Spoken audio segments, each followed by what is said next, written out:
राहुल गांधी के खिलाफ अब एक तरीके से बीजेपी ने खोल दिया है मोर्चा। और ये देखिए कैसे हाथों में बैनर पोस्टर लेकर यहां नेता विपक्ष राहुल गांधी के दुर्व्यवहार पर अब प्रोटेस्ट हो रहा है बीजेपी के जरिए।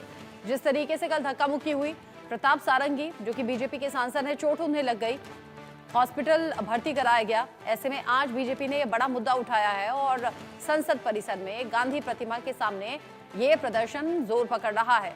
और इसी प्रदर्शन के बीच में लोकसभा की कार्यवाही जैसे ही शुरू हुई, अनिश्चित काल तक के लिए स्थगित हो गई और राज्यसभा दोपहर 12 बजे तक के लिए कार्यवाही स्थगित की गई है।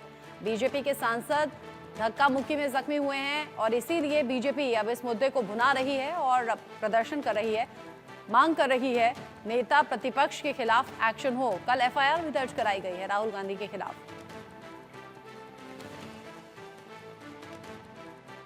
बीजेपी के नेता लगातार यहाँ पर विरोध प्रदर्शन जता रहे हैं संसद भवन में गांधी प्रतिमा के नीचे। मनोज तिवारी जी, क्या वाकई राहुल गांधी कांग्रेस पार्टी गुंडागिरी कर रही संसद भवन में? ये तो आंखों के सामने है, फोटो में है, वीडियो में है और हम सब के आंखों के सामने उन्होंने प्रताप सारंगी को घायल किया, धक्का दिया मुकेश राजपूत को, और ये लोकतंत्र को कलंकित करने वाला है। ये संसद का अपमान है और इसको हम बर्दाश्त नहीं करेंगे। आप देख सकते हैं यहाँ पर किस तरीके से बीजेपी के तमाम सांसद यहाँ पर एकत्रित होकर के नारेबाजी, धरना प्रदर्शन कर रहे हैं। अरुण सिंह जी भी है यहाँ पर, बीजेपी के राष्ट्रीय महासचिव। अरुण जी, क्या वाकई कांग्रेस पार्टी गुंडागिर्दी पर उतर आई है? सर देखिए, बिल्कुल कांग्रेस पार्टी एक गुंडागर्दी पे उतर आई है। राहुल गांधी का गुंडागर्दी नहीं सहेगा हिंदुस्तान। एक आदिवासी की बेटी, महिला सांसद नागालैंड की, जिस प्रकार से उनके साथ इन्होंने जो अपमानजनक काम किया है, वह जाकर असहज स्थिति उत्पन्न की है। यह शर्म मांगना चाहिए राहुल गांधी को कि क्या इतना घमंड में, अहंकार में चूर हो राहुल गांधी जी। आप चुनाव हारने के बाद भी और आपका घमंड, अहंकार बढ़ता जा रहा है। सर, वो कह रहे हैं कि संसद भवन में उनको घुसने नहीं दिया जा रहा था। अरे भैया, मैं भी वहीं था। पूरी तरीके से सिक्योरिटी ने एक रास्ता बना रखा था, उससे सब लोग आ जा रहे थे, लेकिन वह सांसद के बीच में घुस गए। वह सांसदों को गिराए और गिराने के बाद उनका पता नहीं क्या मंशा थी। हमको तो उनके दिमाग का जो दिवालियापन निकल गया है वह समझ में नहीं आता। ये थे राष्ट्रीय महासचिव अरुण सिंह, जिनका कहना है कि राहुल गांधी के दिमाग का दिवालियापन सामने आ रहा है। संजय शर्मा, इंडिया। अरुण जी, लेकिन राहुल गांधी कह रहे हैं कि अब सीसीटीवी फुटेज आना चाहिए, बदनाम करने की कोशिश है और मामले को डाइवर्ट करने की कोशिश है। नहीं, ऐसा बिल्कुल भी नहीं है।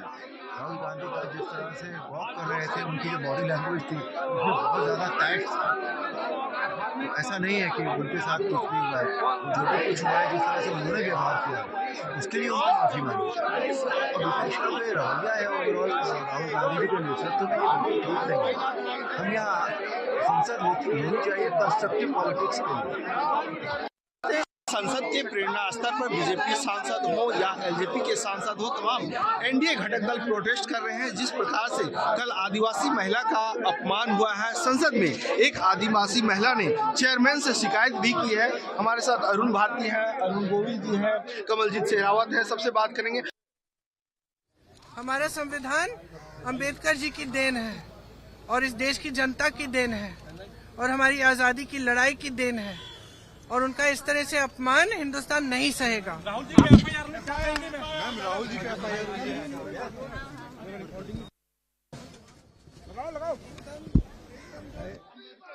देखिए, मैं पहली बार का सांसद हूँ और जो हमेशा हम लोगों ने संसद में एक सकारात्मक तरीके से बहस देखी है, डिस्कोर्स देखा है, डिबेट देखा है। जनता की मुद्दों को उठाने के लिए जिस तरह से लगातार संसद बड़े बड़े फैसले लेने के लिए जानी जाती है, लगातार पिछले 2 टर्म से हम लोग देख रहे हैं कि राहुल गांधी जी के नेतृत्व में कांग्रेस और विपक्षी दल लगातार संसद के कार्य को बाधित कर रहे हैं। बाधित करने से जनता के टैक्स के पैसे का तो खर्च होता ही होता है, साथ में जितने भी जनहित डिस्ट्रैक्शन है, बस यही है। क्या सड़कों पर भी लेकर के जाएंगे ये आंदोलन मैडम संसद के बाद? ऑडियो है ना, बार बार संसद को इस तरह से डिस्टर्ब करने का, बाधित करने का जो रवैया है वो बदलना चाहिए। संसद में सकारात्मक डिबेट, डिस्कोर्स